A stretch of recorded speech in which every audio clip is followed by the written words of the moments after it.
Exit les cartes et cérémonies de vœux pour la nouvelle année. Aujourd'hui, la crise aidant, les communes ne cèdent plus à la tradition. Exemple à Valbar, Milam, près de Colmar. Adieu, Bulle et Petit Four cette année.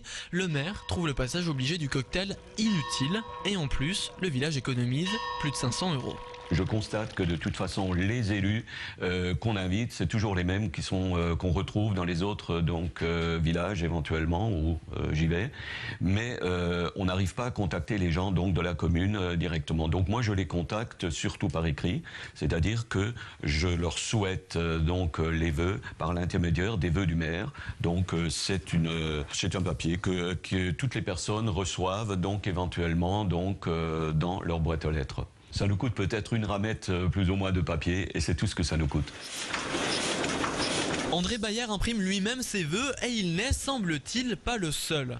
Dans cette imprimerie d'Ernstein, les cartes de vœux ont déserté les carnets de commandes. Les derniers chatons sur papier glacé datent de 2003.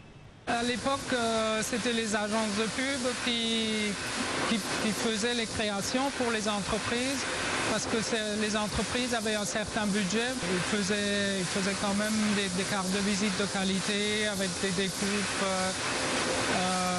du pelliculage et de la dorure. Les gens ne mettent plus le budget. De plus en plus, on n'a plus d'argent pour faire ça. Ça représentait quand même 10% sur la fin de l'année, on va dire.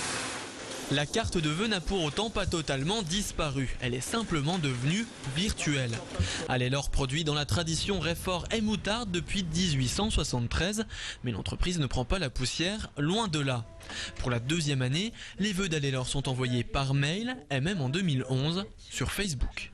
Aujourd'hui, on cherche à attirer de nouvelles générations, d'autres types de consommateurs, des gens plus jeunes, donc des femmes ou des hommes qui s'adonnent à la cuisine, qui ont un âge entre 30 et 50 ans. L'avantage de l'envoyer de manière électronique, c'est qu'on développe un fichier de manière unique qui coûte à peu près entre 100 et 200 €.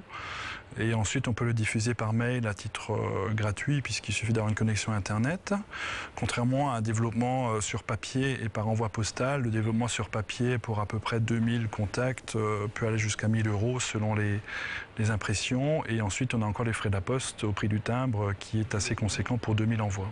En France, 14,5 millions de cartes de vœux virtuelles vont être envoyées courant janvier, 23% de plus que l'année dernière.